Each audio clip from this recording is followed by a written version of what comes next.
Anyone got any things that they'd like to talk to us about with regards to community safety, public health, public safety? And if you could say your name before you begin, that would be wonderful. Yes. My name is Ken Fay. Hi, Ken. And hi. I don't know if this is public safety, but it's about the, it might be public safety, the new establishment in River Garden, that the hours were lowered. That's not public safety? You know, I don't think so. I think you can talk about that on Tuesday, actually. I think it's on our agenda. Okay. Yeah. Anyone else? Hello. Hi. You're welcome to come on in if you want. Thank you. Dude, when we're in a Selectboard meeting, it's usually not this quiet. Go ahead, Jackie. We have a concern about one section of this, whatever it's called. The health and safety, the acceptable community conduct ordinance. Okay. And it's section 340 that has to do with the number of incidents or high, I'm sorry, I'm not good at these things. It's the high response properties, it's section 440. 440, yeah. So when a building gets designated as a high response building, there's no indication in here that the owners of that building are being notified. And from what I understand, they're not notified if an incident happens, even if it happens inside their building.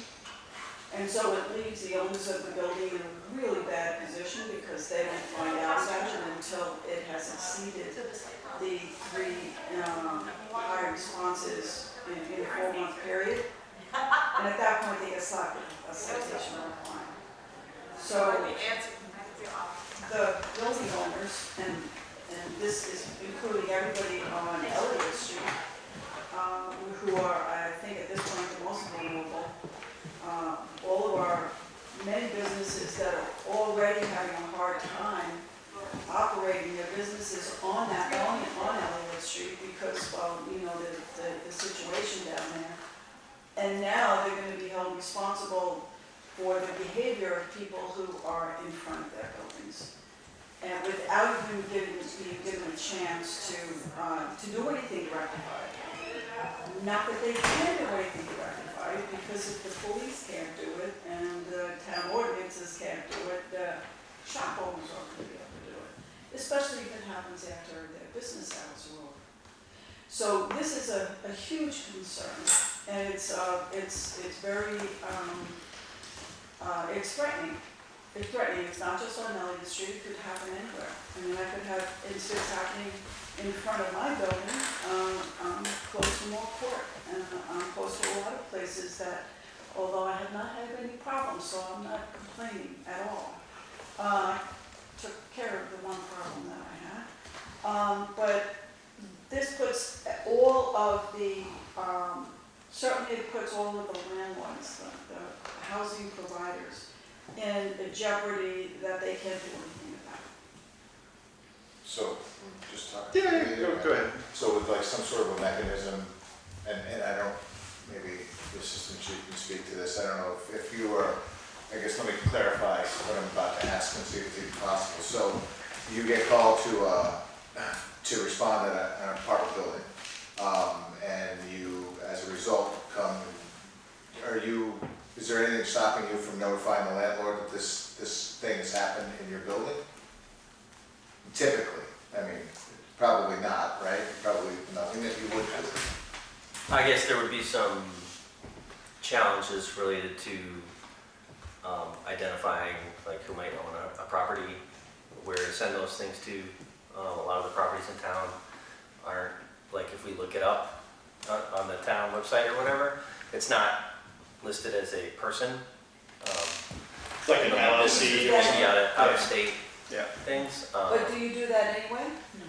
No, we don't. Just want to clarify. Yeah, and if we could just talk one at a time, it'll be easy for Zoom and BCTV. Yeah. Yeah. Do you want to? Are you finished, Jim? I would only say up until this point, I'm not right or wrong. Up to this point, it's been on the landowners to come to us for records of anything that happens on their property. We haven't taken the responsibility of proactively identifying property owners and sending them setting up stuff. Liz? Well, it was intended to be a mechanism for getting landlords to speak to law enforcement about issues with the building so that they could work together to remedy whatever the problem is. But you're identifying a fly in the ointment that we really need to correct so that the landlords are notified in a timely fashion. And also, there are numerous exceptions to that whole calling cycle, and I think it should be,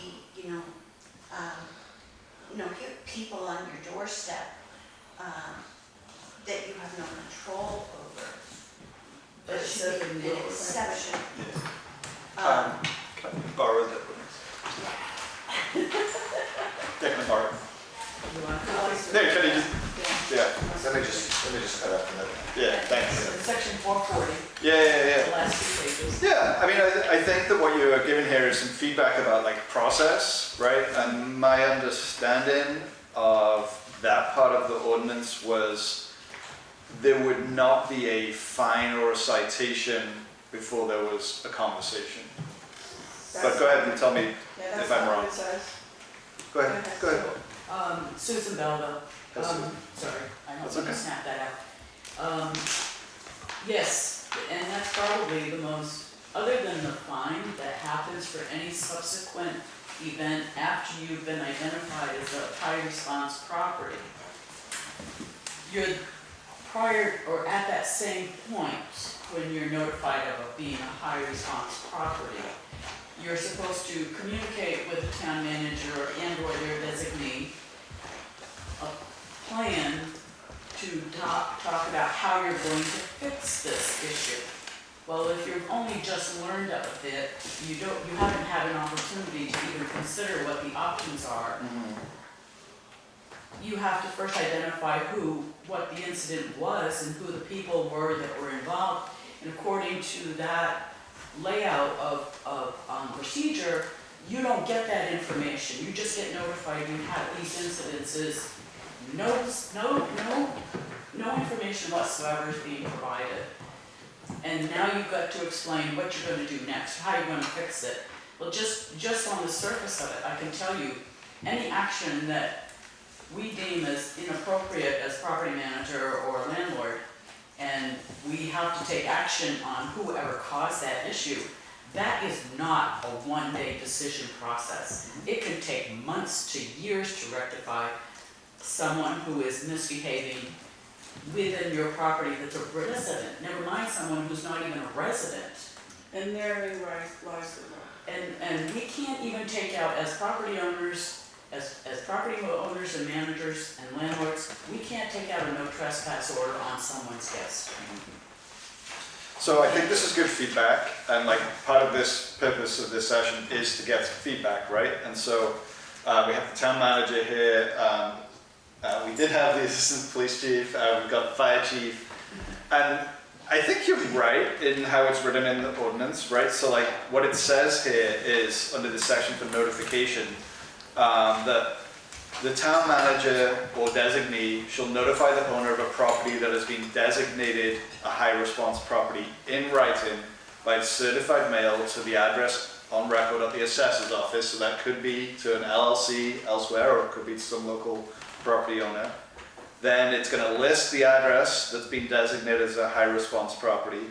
It's going to list the number of police responses or valid complaints which have occurred on the property within a 3-month period. And then it's going to inform the property owner of the intention to impose charges, So there we go.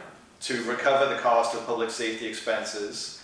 And it's going to offer a collaborative meeting between the property owner and the town to discuss a management agreement that could put the designation on hold if agreed within 14 days of the notification. So I don't think we're talking about resolving it within 14 days. We're talking about, can I finish? We're talking about having a meeting within 14 days. Is that your understanding, John? Yeah. Right. I'm sorry, that is so incredibly intrusive in my business if I haven't even had a chance to even think about what it is that happened and how I'm going to fix it, how am I supposed to have a conversation with anyone other than my property owner or myself about how we're going to fix this situation?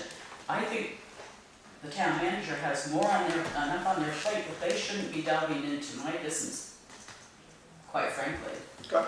That's one part of it. The other part of it is, what kind of a management are you gonna be able to come up with? I mean, if we can't manage it, and the police can't manage it, if it's happening on our doorstep. I mean, it's happening on the doorstep. It's not happening, my tenants, it's happening in front of my building. This is, to me, the main problem with this. It's happening in front of my building, and now my building is now gonna be subjected to whatever you think a management solution is? No, if it's on the sidewalk, it'd be public space. Sorry? If it's John, on you the want- sidewalk, it'd be public That's space. sidewalks. No, John, it's the do you have a others. response to that? Yeah, I mean, I think the idea was like not every landlord is dealing with these situations, okay? We are totally in I know you guys are, I know you guys We're totally in are. agreement with you. I'm Yeah. sorry, but we are totally in agreement with you on Yeah. that. Yep. And I think that it's an excellent idea to somehow hold landlords and owners, building owners responsible for what they can control. Right. But I think that this is talking about something that they cannot control. The manager, the building manager can't control, the building owner can't control. We cannot control the behavior of other people any better than you guys can. And I think that's, but I'm sorry, but this has really got me going. Yeah. I mean, how about the problems that the fire department and Brian Bannon has in just getting people landlords to remove garbage from in front of their building? Well, I mean, talking about, garbage. It took me a very long time to get them to get the town to do what it could do to get rid of what was in front of the building right across the street from me. Now, you're talking about movable objects, not mattresses that are there. You're talking about people who get up and walk away, people who are living in another town, people who are, mainly people who are coming, buying something and leaving, and maybe getting into a fight along the way. So, Susan Belleville again. So this is what has happened to me, and this is why I'm so animated about this particular section. I had a person that drove by one of my properties and threw a bunch of trash on my lawn. When I called up authorities, I'm not going to identify anyone, I said, somebody just threw a bunch of trash on my lawn. I need you to do something about this. It's littering. They said, well, why don't you just take care of it? I was told to take care of it. It wasn't my rubbish, it was my property, and someone threw rubbish on it, and no one would step up and say, okay, this is a violation of an ordinance, it's a violation of health and safety, you take care of it. You can afford it, you're a landlord. Literally, they said that. I have had, and I apologize letting this happen, but I've got to mention it. I have had a health and safety inspection pulled on one of my units without my knowledge, because a tenant called to complain about a health and safety issue in the unit. I wasn't notified. The health and safety officer went and did an inspection. It came out fine, but I wasn't notified that they were going to be in the building. And I should have been. I'm sorry. Do we have any other Yes, topics we'd like to that's discuss? one of the responses, is Yeah. what gets you a high destination response. Okay. So, Sorry about that. those kinds of things, if we don't know about it, how can we even begin to address issues? And I've had people literally fighting in my parking lots, and they weren't even tenants. They weren't even visiting tenants. They pulled into the parking lot because they were having a dispute out on the street and started a fight. And that would have generated a high response check one. And I can't I cannot begin to tell you, I've got better things to do with my time than to, but talk to the town manager about how I'm going to manage someone who wasn't even on my property, but I get a notice that there's been an incident. Thanks for the feedback. Okay. So this has happened to me, so it's not isolated. Yeah, no, we're definitely hearing you, and there's definitely a few things that need to be ironed out and clarified. There's more than just, I'm more animated about the high response issue because it's not just me. There's a whole host of people that are struggling to make their buildings safe and habitable and user-friendly. What you have done with this ordinance, and I'm going to tell you flat out, you virtually guarantee no one's going to take a risky tenant. You virtually guarantee it. I have been known to take risky tenants incessantly and try to work with them and make them, make their lives better. And now I can't. I can't do it because I can't afford to spend time talking with John, or even developing a management plan, or even coming up with excuses for why people are behaving the way they're behaving, and I can't control their behaviors. Another part of this that has me concerned, and again, is that it's not just the town officials, it's their designated Department heads, all the department heads. all the department heads, but they can designate somebody else.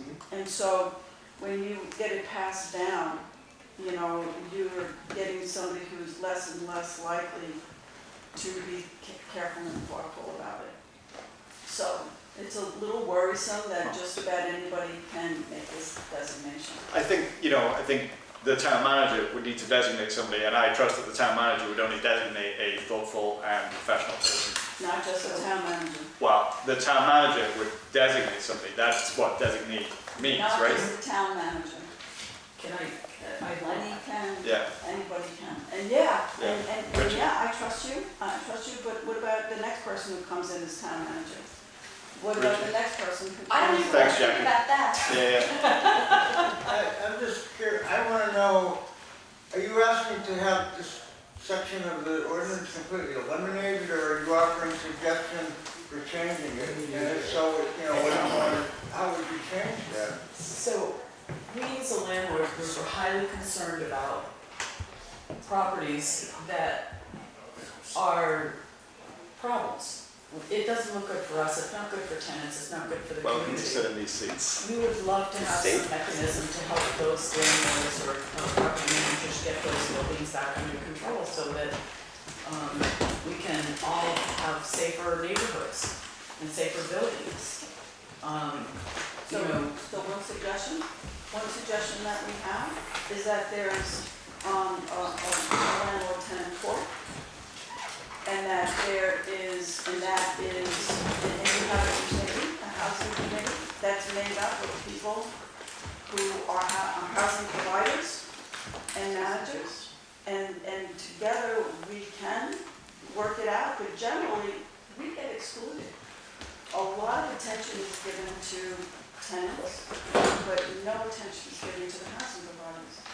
But we're the ones who can best come up with this solution, a much better solution, unless you manage buildings, We're the ones that can do this, and if you were to have that kind of a group, we're trying to do it on our own, but with a little bit more support from the town and inclusion in these kind of discussions.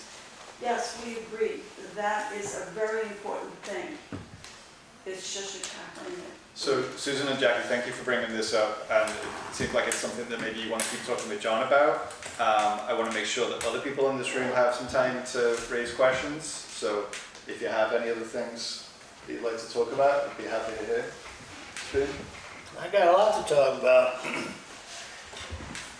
There was a day in the 60s out in Los Angeles that was sunny and warm, and it was a very normal day.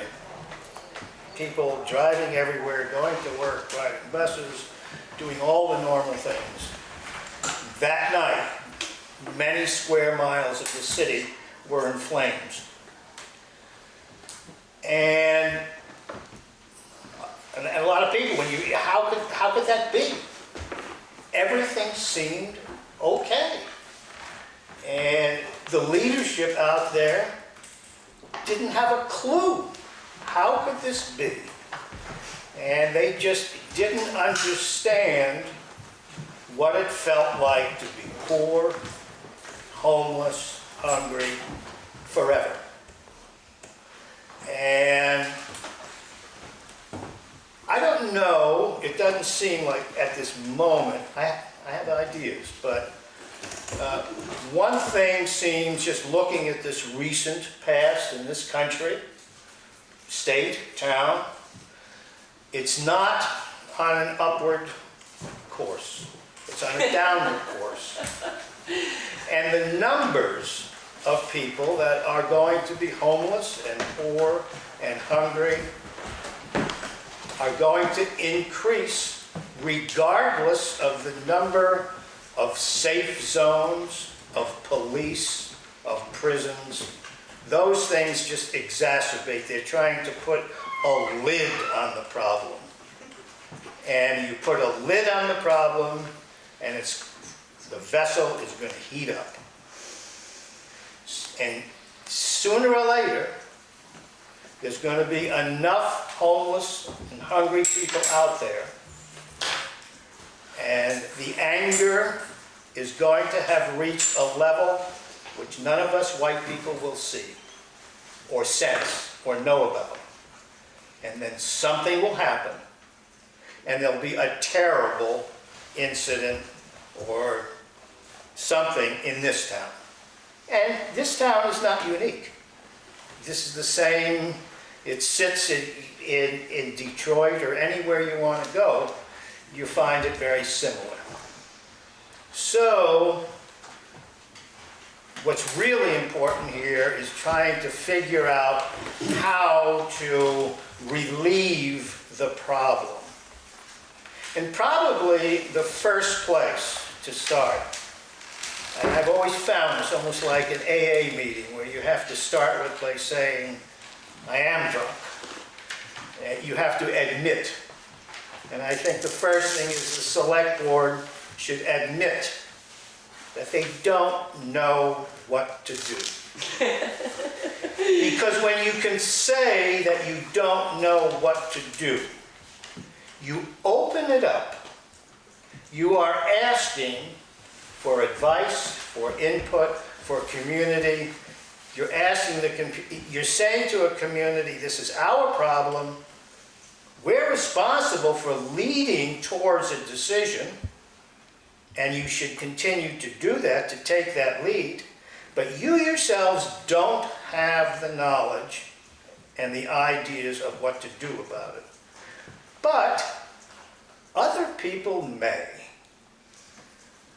And so what I think, you need to set up an environment in which you can actually engage the town and start thinking. And there are, and it's not going to be without pain, because we're having these problems because the wealth in this country is dividing so badly that more and more people at the bottom can't get any. And so anytime you want to give 10 cents more to a hungry person, that 10 cents had to come from somebody that had it. So there is no solution without a shift in wealth that will provide the money and the means to deal with the homeless and the poverty and the hunger and all the other issues. But that will come. Right now, I think the first thing is to get ideas on the table. And there are some. I could sit here and talk for a while about things that have been done, but they're not the traditional things. So they're going to require an open mind.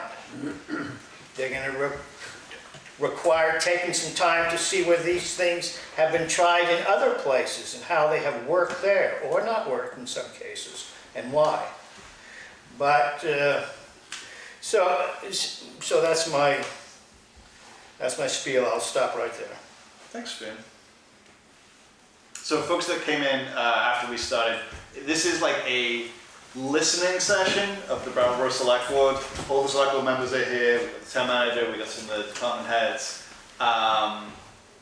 You know, we're not gonna take any action tonight, and we have a reasonably limited time, so we're trying to kind of allow as free a conversation as possible, and also respect the fact that we've probably got multiple people here with multiple things they want to say. So, Spoon, I appreciate your perspective. If anyone else has something else they'd like to share. And I guess BCTV also asked us to point out that if folks could introduce themselves. This is being recorded for viewers at home. It's not live tonight, though. Hello. Hi, my name's Lisa Nash, and I'm in the rather unusual position of having been both a homeowner in Windham County for almost 20 years, traditional doctor, chiropractor, movement educator, etc., and then having turned to focusing on trauma transformation and peacemaking particularly, which resulted in my becoming homeless. Yes, I think that what I went looking to learn was important enough to sacrifice my former reputation, my wealth, etc., because peace is necessary for the health and well-being of every single one of us. So I'm happy to speak after this gentleman. Steve, is that your name? What was your name? Spoon. Spoon. About.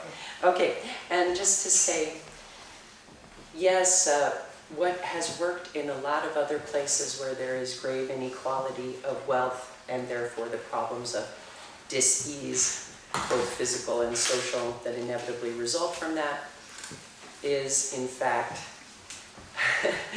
listening to, not just listening to, but giving authority to the people who are on the bottom to bring their resources to the greater community.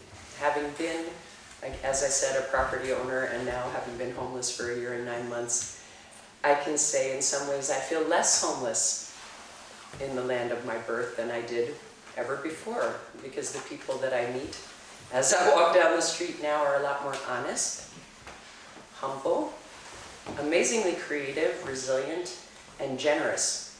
And I came with a lot of good ideas of my own, and I see a lot of people who are ready to go to work implementing peacemaking, peace-building, peacekeeping processes that have worked well in many other communities around the world.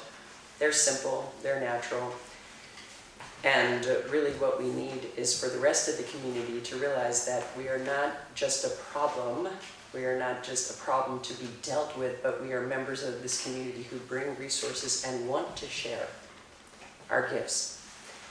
So I pray that we may together in this time where these issues, to me, I'm 57 and I've always been a student of politics and history, and it's always looked scary to me.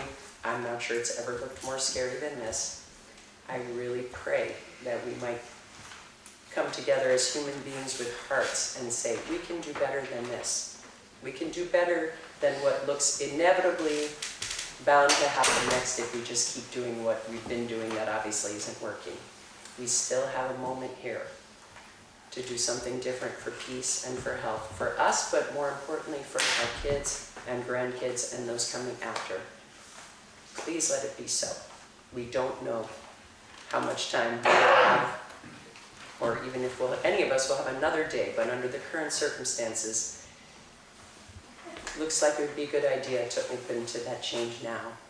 Thank you. Thanks, Lisa. Other folks with thoughts who haven't spoken? Garrett? Yeah, let's say basically everybody just, continue doing even with or without, the approval from Selectboard or from your government officials, just humanizing each other, just going out there. And I think along that way, because we wait on government, we wait on this and that, if we do our part, as if we do for any other family member, continue doing that, especially now during the holidays, this is probably a time for a lot of people that get depressed and get emotional too, because it's the holiday season and they're not with anyone. And I think if we continue showing that love, that compassion, and helping one another and coming together and doing our part, So what I do a lot of times, I transport families up to Putney Food Shelf, bring them up there to get, you don't have to wait for a seal of approval to be given. Just do it. And that's all I have to say with that.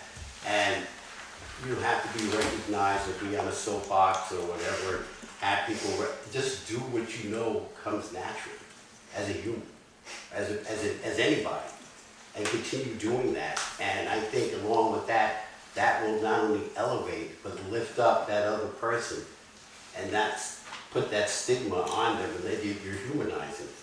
So then you know, hey, I see you, I hear you, and I know what you're going through, because I've been there.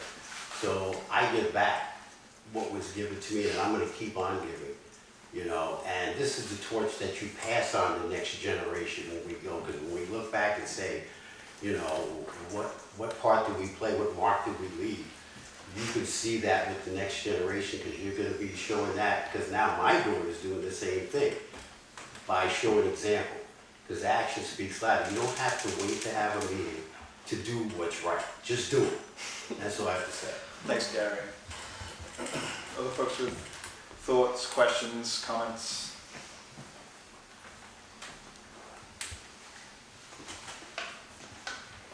Jackie? I guess I have one more thing to say about this, the acceptable conduct, community conduct.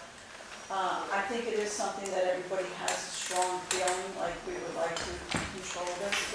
But I think there's also a lot in here that was written before the changes that the town has gone through. You know, I think that the changes that the police chief has done and the select board, I think that we're supporting them. I think that there are a lot of changes that have gone on in the town that have made it maybe much not as urgent or as extensively needed control of that it used to be when this was first written. So I just wanted to say that. I think that there are wonderful things that are going on. And I'm in town all the time. Thanks, Jackie. Yes, I wanted to echo that. In the last several weeks, I've noticed that there seems to be a tone change. Things don't seem as threatening or as, I'm not always looking over my shoulder or having to make sure my back is against the wall. It's feeling less threatening. I met a friend over at the co-op and I didn't have any problem parking at Preston Lot and zipping across the bridge. I didn't feel as if it was an issue. You know, there is still the isolated incidences where individuals are misbehaving, but I find that there's a better sense of safety, just feels better, And I attribute it to having more police presence and more, also, it's not the police presence, it's the tone in which they approach their work. They don't do it as a policeman. They approach it as someone who is concerned about someone else's welfare and really want to help people versus put them all in jail or give them a ticket. And that feels really good. There's still more work to do, but it's a huge step over where we were 3 months ago. Okay. Thanks, Susan. I don't know your name, I'm sorry. My name's Jocelyn. Hi, Jocelyn. I kind of want to find a way to say two things like quickly because I feel like they're both important, but I don't want to take too much time. But I was at the co-op last night when a phone call was made and the police were called for a man who was having a really intense time and was crying. He was grieving. He was in an acute state. He was in an altered state. And he was not being aggressive. We had actually been spending time with him. We were also out that night distributing blankets. We had hot food. We were talking to people. We were checking in. We've been doing it every Tuesday night since the ordinance was passed and since there's just been this energy of like, this isn't working. How do we just kind of do what we can see needs doing? Again, kind of unsanctioned or without an approval. It's just like, this is our intuition. Let's go. We know how to do this. And I just want to share my experience last night of watching the cops come in full force. There was just like it was like, where, like sound and noise and full lights. I saw a bunch of people at the co-op get really freaked out. They all of a sudden like couldn't get in or out of the co-op, and traffic was stopped in a bunch of different directions on Canal Street. And there were just so many police officers surrounding him, and he was so freaked out. And I don't want to get too into detail, but I just want to say we were there and we had been providing care and we could continue to do that, but then all of a sudden it was like, no, you can't go near him. Oh, he's so dangerous. Oh, all of this stuff, like, oh my gosh, we have to get him away and into the thing. And the fear reflected in that moment by armed, very empowered people who are like, oh, I was afraid. I'm like, you were afraid? Like, we were just saying, like, I don't even know what to say. There's some deep disconnect in what I experienced and like witnessed last night. And then another thing I want to say is that it was really cool to see all of these amazing social services groups saying about all their amazing work that they're doing. And one thing that I've been learning recently is just about the budget. I'm trying to become more financially literate and like understand how these decisions are being made. And I want to live in a town where the budget reflects all the lip service of like, oh, don't worry, there's off-ramps, or they have social services. Meanwhile, every social service organization is like, yo, we're drowning. Please give us some more money, some more help. We're literally like crowdsourcing for sleeping bags and like addiction counseling. And I looked at the budget, it's like $3 million if we do a satellite cop station and $800,000 more dollars. The budget's already over, like it's near $3 million a year for salaries and all the stuff for having the police, and then 38 social service organizations are sharing an annual budget of less than $400,000. So come on, like give money to where you're saying all this good work is happening. That's what I have to say. Thanks, Jocelyn. And this is billed as a listening session, but I just want to correct a couple of things there. Okay. So like, I work for one of those agencies that receives money from that $500,000 that you're talking about. The money that we get from the town is like our contribution. It's like effectively a donation.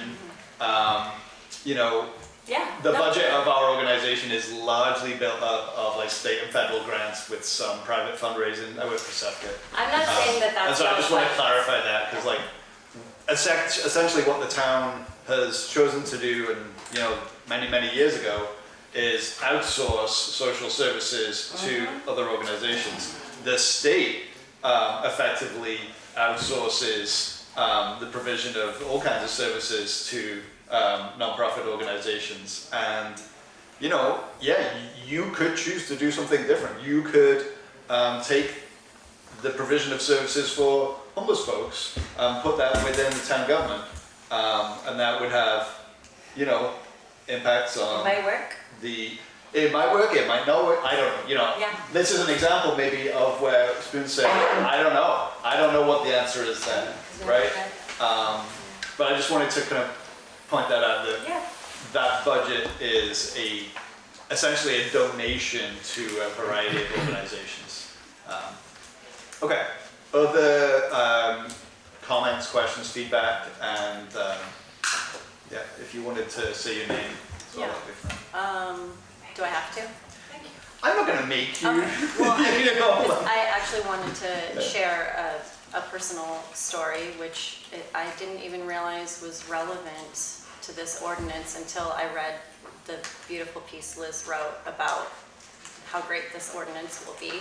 And you made it sound great, that it was like, yeah, our social service agencies are going to really be the ones that are going to make this ordinance successful, and probably we're just going to have cops who have conversations with people and send them towards the help that they need.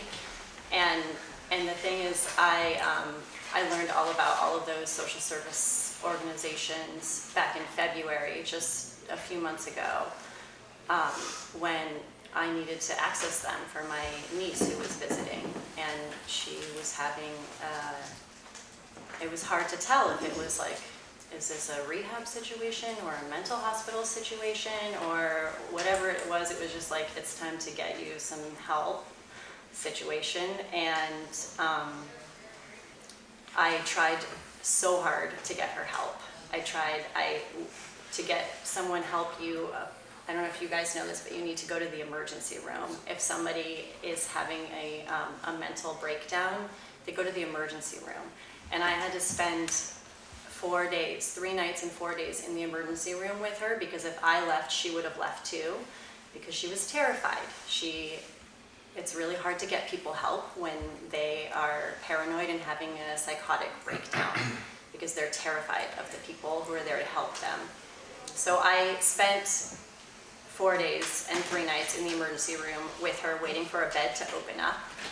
And she did, the medicine was helping her in the emergency room, but like I said, if I left, she would have left too. And then when she got out of the Wyndham Center after 10 days, she was feeling great, and it was time to transition. And that's when it was like, here, call HCRS, call Turning Point, call all of the places, and all of the places have waiting lists. They have beautiful pamphlets that say, like, we have people who can come to you. We have crisis teams, and they're lovely people. My niece loved the HCRS people who came to the emergency room a couple times. But I just heard someone say there's a 200-person waiting list for therapy, and it was at least a month. Like it's actually such a bad situation that like trying to save her life nearly killed me. Like that's how hard to access those social services in our town. And I'm a resourced, intelligent person. Yes, I have really bad phone reception, but I could still like make some of those phone calls, and I could not get her the help she needed. She was attached to my shoulder. I had to bring her to work with me, and I'm telling you, like, it literally almost killed me, because when someone needs that amount of help, and she's not someone on the street, but imagine, like, so all of that stuff, like, here's the off-ramps, here's these organizations, and the same night, $1.4 million went to the police department that has its job too, but it doesn't do any of those things that save people's lives when they're not committing crimes. And I've been trying to ask the social service agencies how much money the select board gave them this fiscal year, because we all know it's $1.4 million in addition to the budget already. But you guys mentioned something that night about, like, I think Peter, you mentioned it, that like the police department was one of the only ways that the select board can help. Like as if you can give the police department money, but you can't give HCRS money. Like is there some kind of thing where you can't give money to these organizations that the ordinance depends so greatly on to help people, but they have 200 people on their waiting list to get help? I'm just trying to find answers. Can I answer that? If you can. Yeah, well, basically what it is, it's like even on the Human Services Committee, and a lot of these organizations depend on grants and funding from up top and from the feds or wherever. So that's something, and then even if you do have it, it's staffing, beds. So you could have it all, but you don't have a place to put them. I mean, I had a similar situation with a friend, and there's 142 people waiting for beds. But this is where your legislation comes in, where you have to start talking to your legislators about opening up facilities and places to put. Yeah, I can get all the money, but I got to put them. Well, it just feels so harmful for our community to pass an ordinance that's supposed to rely on help from these social services when these social services are maxed out on the help that they're giving. I mean, the help is this. Insurance only allows a certain amount. You can't get held in 7 days. Insurance has said this is all we're going to cover. With my friend and I said, what, 7 days is the only thing that Medicare or Medicaid's going to get? That's it. So between that, places to transition, like you said, the support system out there to meet them at the door. And they had, this was like way back in the days of always, but things have changed and they closed down a lot of facilities. So this is something legislatively, it has to be worked out. You should talk to your legislators and tell them, hey, look, this is something I'm sure they're aware that needs to be done. To put, yeah, the money's there. I can give you $1 million, but where are you going to put it? Who are you going to hire? Where are they going to live, the people that you hire? I think they have answers. They have So that's the things you guys really talk to them. The select board is, look, this is town. When you start dealing with state and federal, these are the people now, when you see them on election day, have that chat. Okay, thank you. Other thoughts, questions, comments? Yeah, this brings up a, sort of a question for me that comes up often is what can we do locally? What is really best done by the state? What's best federal? And often we're trying to band-aid things that really should be done at a higher level. I know in terms of like housing affordability, you know, Bernie Sanders had a chance to try and push full funding for the Section 8 program, and he won't even talk about it, and I haven't figured out why that is. But that's just one, you know, small example of where, you know, something should be a federal priority and just isn't. Okay. My name is Kit Berry. I've been in Brattleboro since 1965. Regardless of anything, all the social services, the police, everyone is overrun.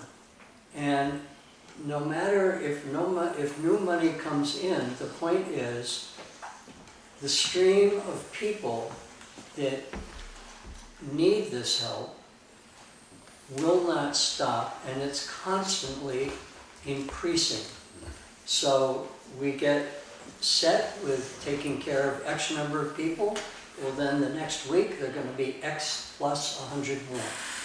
And I have no idea on, other than the fact that Brattleboro and Vermont are invitational to troubled people coming. It's a catch-22. Thank you. Other comments?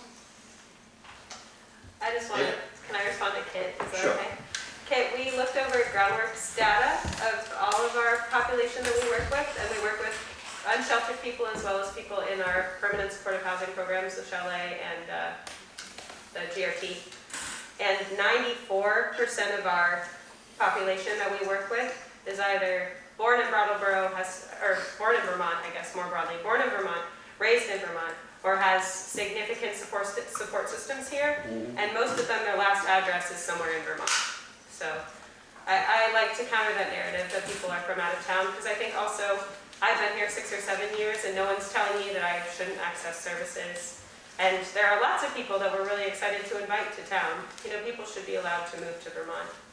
So, And they are? Yeah. Yeah, thank you. Jackie? Yeah, I just want to back that up. Vermont Public did a program on it also to check the whole of Vermont. I mean, it is a misconception that I've had and have a hard time shaking, but it is a misconception that people come here because of the welcoming of our social services, and it's just not true. Yeah. Thanks, Jackie. Other comments? Hello. I'll say something. Yeah, would you mind stating your name? Huh? Would you mind stating your name? You know my name? Yep. Gary O'Brien. Hi, Gary. Okay, I know the streets pretty good down here. And I've had people come to me and tell me that they came to Vermont from other places, Maine, New Hampshire. They came here because they heard that the drugs are here and you can get food here. Okay, so people come from out of state and come to Brattleboro because you can get fat and be homeless in Brattleboro. Okay, there's plenty of food and there's plenty of drugs. And they come from out of state. So maybe 94% of your people at HRS are Vermont natives. But I'm just telling you, I've been told on the street by people from out of state that they came here because they heard the drugs are here. Okay, thanks, and the Gary. food is here. Thank you. Other questions? And I'm not a comments? liar. I don't make this shit up. Thanks, Gary. Can I actually ask a question? Yes. I'm just curious, maybe this is more a question for Norma, but I'm curious what the town is doing about fentanyl and xylazine being funneled into this area. I know 91 is is like a huge corridor. Could for you drugs. repeat that, please? I couldn't quite Yeah. catch it. I'm curious what the town is doing about the opioid crisis. Xylazine and fentanyl are, the crisis seemed to get visibly worse when we started seeing fentanyl and xylazine in the drugs, which is what Dakota does with the drug testing, is to track these like really harmful and really powerful opiates that are replacing some of the less powerful opiates like heroin. Sorry, xylazine isn't actually an opiate anyway, but regardless, curious what's going on and how the people who work in the town are feeling about the opioid crisis. Thanks, David. I don't know if any of our town staff want to respond to that. So, yeah, I don't mind responding. I didn't think that it was a response kind of evening, but I do want to address the call last night with the gentleman that you're talking about, who is known to my officers, who does become violent when he's high, and that's why he responds. But I will tell you that once he would not go to the hospital with anyone, he went to the hospital with one of my officers, and she drove him in her car. So he did get the treatment that he needs, because that's what we do. I think that people seem to forget or not acknowledge the fact that that's what we do. We're not trying to arrest everyone. We're not trying to bully people. We are trying to get people help here. In this town, the issue is that people do come off of the 91 corridor, and all you have to do is just look at your local newspapers to tell you this. We are the hub of drugs right now. Brattleboro is known because normal drug dealers that will sell drugs like somewhere like Connecticut, they can sell their drugs for 10 times more here. And that's a sad reality. They can sell their drugs, they can up their prices. Right now, we're in the middle of different factions that are fighting for Brattleboro. And they're not fighting for the people here. They don't care about people dying. They don't care about people overdosing. They're fighting because they want this territory. And that's what we're dealing with right now. And that's what we're doing, is talking to other states, basically. Not even towns anymore, because it's us, it's Burlington, it's Bennington, it's St. Albans, it's Springfield. We are their territory. And it's unfortunate that it's getting to the point that now the violence is going into our streets. And you all know that, because I know everyone knows what's happened in the past 2 weeks. That we have people shooting at each other in the streets. And we're trying to get control of this before it gets out of hand. Yeah. And as far as xylazine, I'll tell you that we have seen xylazine, even our regular people that have been using fentanyl that we know, that we talk to, just seeing the kind of wounds we're seeing now in our regular people that we've seen for years here. I've been here 3 years. I do go downtown. I do talk to people. I talk to everyone. I do not turn my back on anyone that wants to speak with me. And what we're seeing is the behaviors of even people that would normally just people that would take fentanyl and harm themselves. It seems to me, and I can't scientifically prove it, but that xylazine is making people more angry, because I'm seeing anger that we haven't seen from some of our folks in town. So this, and I don't know if it's because they're in pain. I don't know if it's because the wounds that they have, that they won't care for themselves. We're working with Chief Howard with the wound care kits. Brenda Siegel has reached out to me about putting wound kits in our cars because they're just we're being overrun, basically. We're being overrun with the drugs, with the dealers, dealing with taking over buildings, taking over apartments, victimizing our elderly, victimizing our people that are in, trying to stay clean. I'm a big proponent of long-term care and sober living here. We need those things here, because when I have conversations with people in the community, the hardest thing is not even just when you do finally get clean, but it's to stay clean. And so we need long-term care here. We need people that have somewhere to go. There's nowhere to go. We need people to learn how to do things with their hands, or teach people how to wait tables, or even open up a checking account. Because when I talk to people, they just don't have any hope for the future. So we need to be able to give them that hope for the future. So that's all the things that we're involved in, my department's involved in. We go to, we try to talk people into bringing the drugs to the check machine so we can see what's in the community. Because these dealers do not care, and they're mixing all kinds of crazy things into these drugs. So you might be a fentanyl user, you're not getting fentanyl.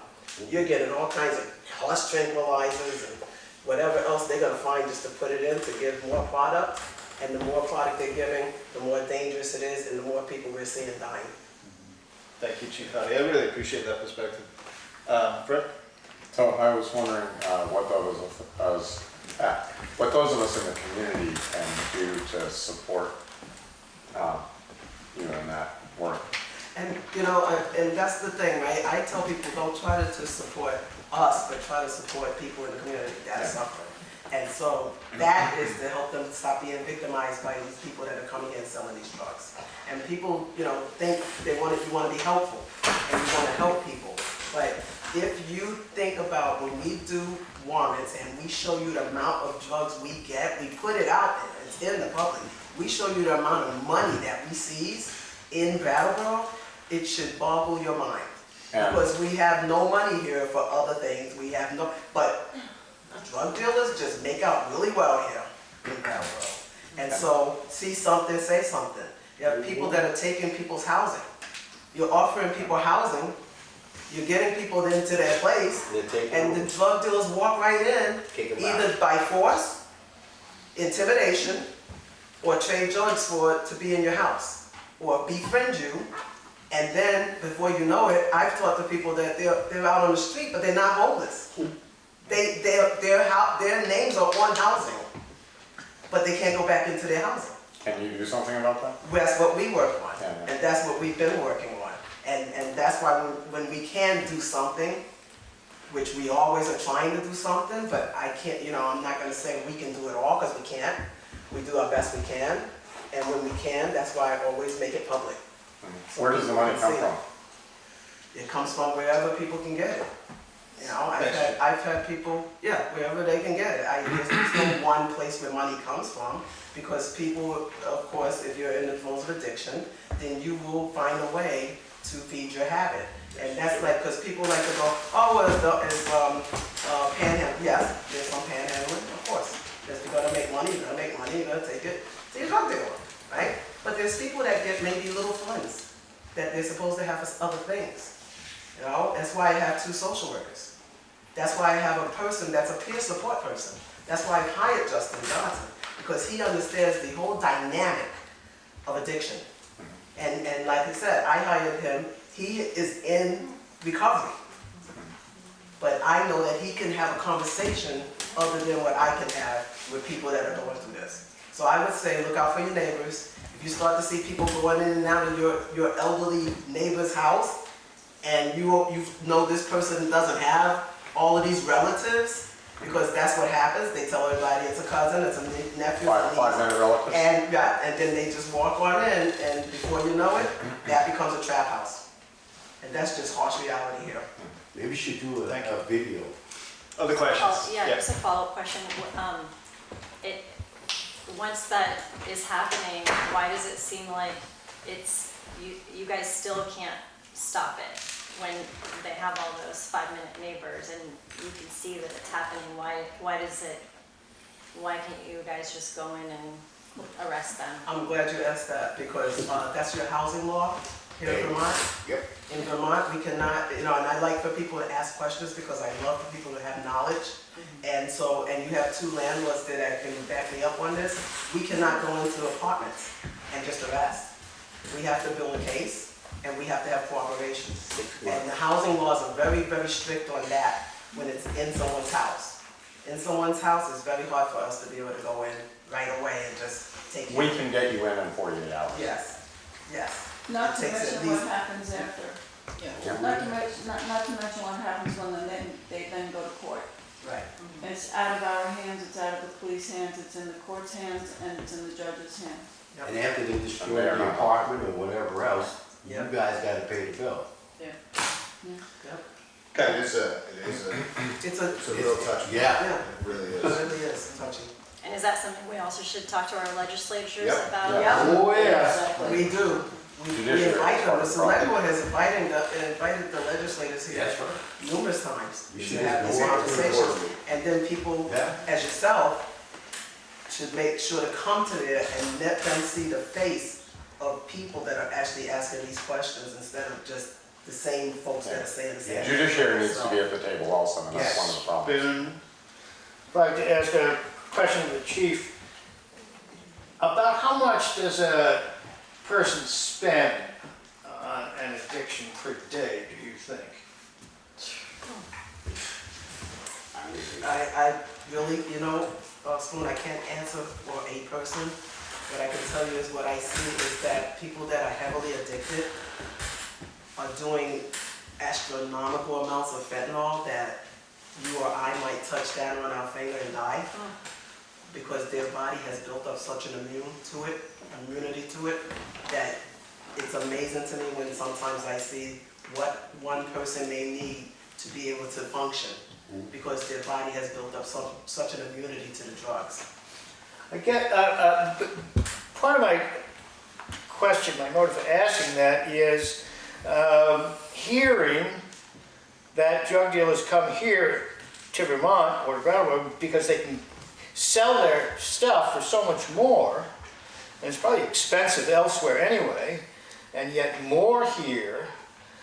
And I just keep asking myself, where does somebody on the street get the money to support a habit that might cost $100 or $200 or $300 a day? It's not panhandling. Not all drug users are like also unsheltered, right? There's a whole spectrum of people that use drugs. I mean, I'm also wondering whether a large part of the market is actually white. It's the white professional class. I mean, this was my experience as a younger person. It was a lot of my professional friends were snorting coke, and that's who much of the market was. I think it's been really helpful to have Chief Hardy's perspective as somebody that's actually intimately involved in this work. We're here to talk about safety, and Chief Hardy represents one of our public safety departments. And, being curious, asking questions, seeking knowledge from people that might actually have some first-hand experience, I think is exactly what we should all be doing.